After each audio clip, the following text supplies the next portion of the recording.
Hello, everybody. Scott Golden here with the Pro Wrestling Logic YouTube channel and the SmackDown review for the 23rd of July 2021.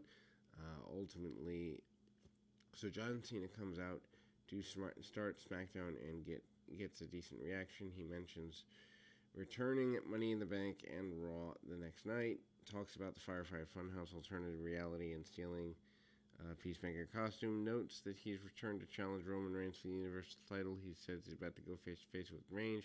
Mentions a huge sports news in Cleveland area and fans start booing.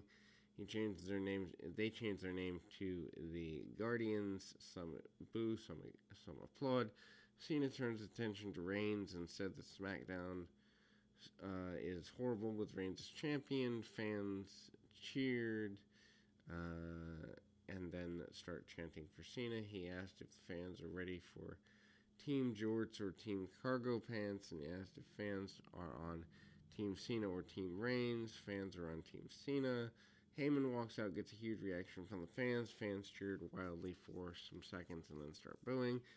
Heyman said that Reigns couldn't hear Cena because he's not worth listening to. Heyman promised that Reigns is going to give Cena his answer later tonight.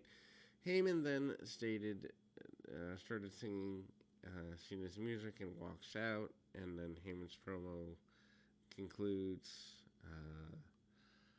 and then Cena and Heyman are going to obviously be good throughout the segment. They recap Finn Balor returning and interrupting Sami Zayn last week on SmackDown. They recap Zayn beating AJ Styles and Jeff Hardy to win the Intercontinental Champions at Clash of Champions 2020. Zayn and Balor have a decent match in front of a hot crowd and run about 9 minutes. Zayn takes over by working over Balor's arm. Balor is fighting back with Zayn punching him in the face. Zayn then threw Balor to the outside and beat him down against the barricade. Balor then fights back and stomps Zayn.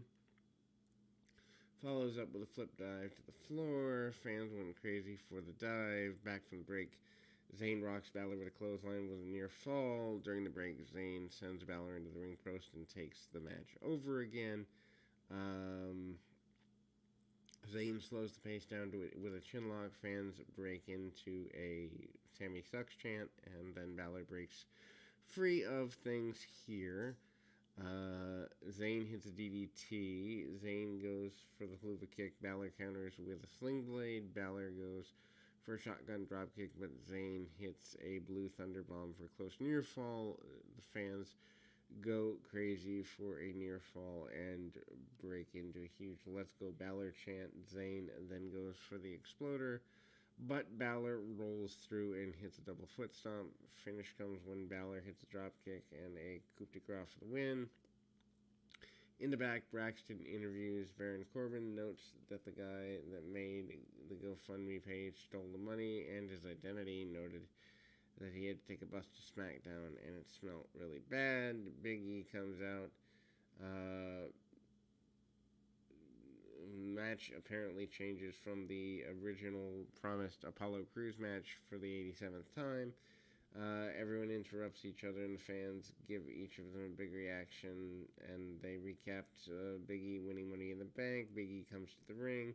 He talks about winning the ladder match, but Apollo Crews interrupts his. Crews points out that Big E wins the contract, but he won the Intercontinental title. Dolph Ziggler and Robert Roode interrupt. They start speaking. Rick Boggs comes out. Shinsuke Nakamura comes out. The fans sing Nakamura's song, and Cesaro comes out. He says it's swing time in Cleveland. Fans give Cesaro a big reaction. Everyone starts brawling in the ring. Aziz tries to chokeslam Nakamura and Cesaro. Faces break free. Big E gives Aziz a clothesline to the floor. Fans pop for Big E, knocking Aziz to the floor. Wale comes walking out to a huge crowd. He gets the crowd chanting, "We want smoke," introduces the Street Profits. Hard telling how the fans are reacting. They're setting up the setup for the Rolling Loud concert looks decent. Sun setting in the background and a massive crowd. Angelo Dawkins with Ford and Wale defeat Chad Gable with Otis in just under 4 minutes. Dawkins and Gable have a decent enough match, although a bit short. Dawkins gets an advantage. Gable catches Dawkins with an armbar. Gable follows up with a clothesline off the top for near fall. Gable uses a Northern Light suplex and nearly gets another victory. Gable misses a moonsault, lands on his feet. Dawkins hits a twisting splash in the corner, and Gable recovers using a backslide for a near fall, and then Dawkins hits a spine buster for the win. Bianca Belair defeats Carmella in just at the 4 3/4 minute mark. Short match, and the crowd honestly didn't seem into the matches at this live concert venue, as they shouldn't be. They're there for music anyway. Trade pin attempts at the start. Belair avoids Carmella and backflip, and Carmella gets hit with a dropkick. Belair rocks Carmella with a shoulder tackle, sets her up with KOD. Carmella grabs the ropes and breaks free.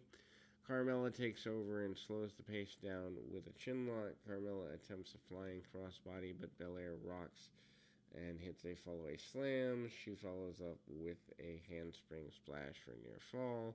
Carmella briefly takes over, but Belair fights back and hit the KOD for the win.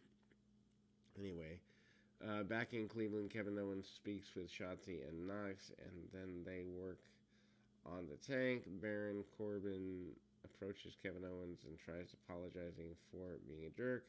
Owens accepted his apology and gives Corbin a few dollars. Owens then walks off. Suddenly the tank's missile goes off, hits Corbin in the groin general area, and Ziggler and Reed run over. They steal some money, but Owens runs in with a chair. Edge segment. Edge makes his way to the ring, and honestly, this is kind of flat. Back from the break, fans are going crazy for Edge. Not flat in terms of fan reaction, but flat in terms of where this is going, knowing that Cena's back. Anyway, he notes that he should be the Universal Champion, but he's not because it's Seth Rollins. Edge turns his attention to Rollins and discusses their history. Edge notes he learned from the evilest of minds and mentioned being in the Brood, the Ministry of Darkness. Fan popped pretty big for the Ministry of Darkness, which I don't imagine they liked at the time. Seth Rollins interrupts, calls Edge a grandpa, and makes fun of him. Edge tells him to shut up and tells him to come in the ring face to face. He promised not to attack him. Obviously, that's not a promise anyone should believe.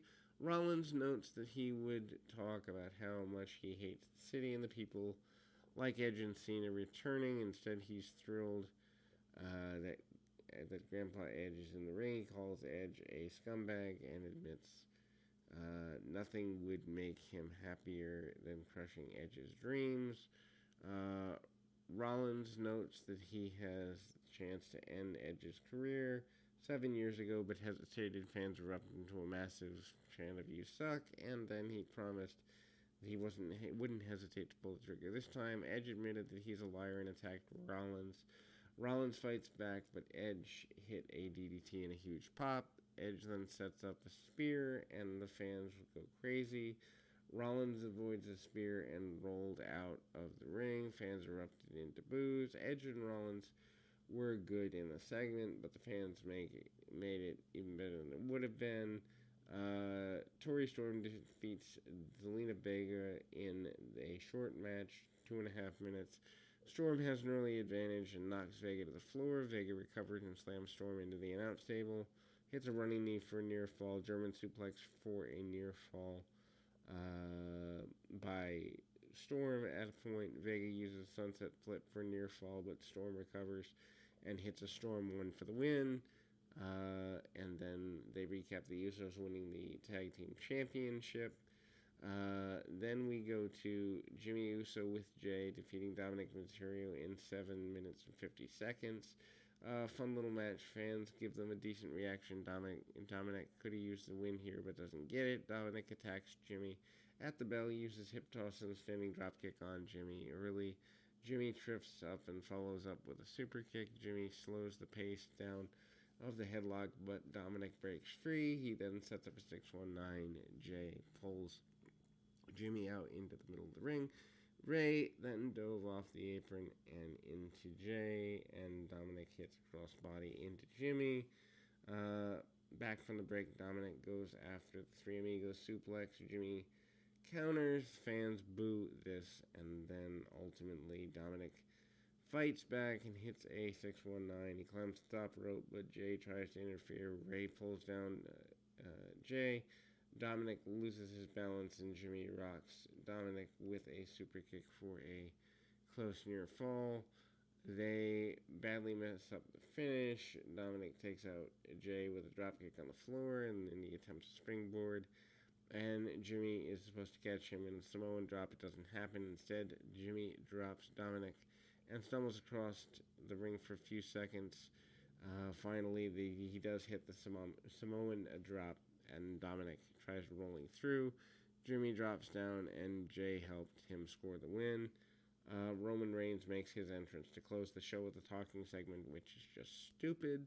Reigns is awesome in the segment.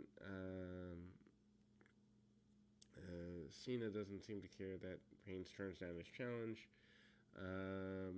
Anyway, fans erupt into boos before he starts to speak. Fans break into what chants every time he tries to speak. Reigns didn't let this bother him. He continues that Hollywood would give Cena a new paint job and come back different. Instead, Cena's just a nostalgia act. It's the same thing over and over. And then the fans give a big reaction to Reigns in general. Reigns notes that he couldn't see Cena and he wouldn't see him in the main event of SummerSlam. Reigns then said his answer is no. Fans are up into boos again. Finn Balor has his music hit, and Reigns assumes Balor is there to acknowledge him. Balor notes that if Reigns won't accept Cena's challenge, maybe he'd accept Balor's. Fan popped for this and erupted into yes chants. Reigns smirks, laughed it off, and the fans start chanting, Roman's scared. Roman accepted the challenge, and the fans cheered. Balor and Reigns faced off to end the show, so maybe we're getting a little detour before we get to Cena and Reigns. Anyway, we'll be back with more right after this.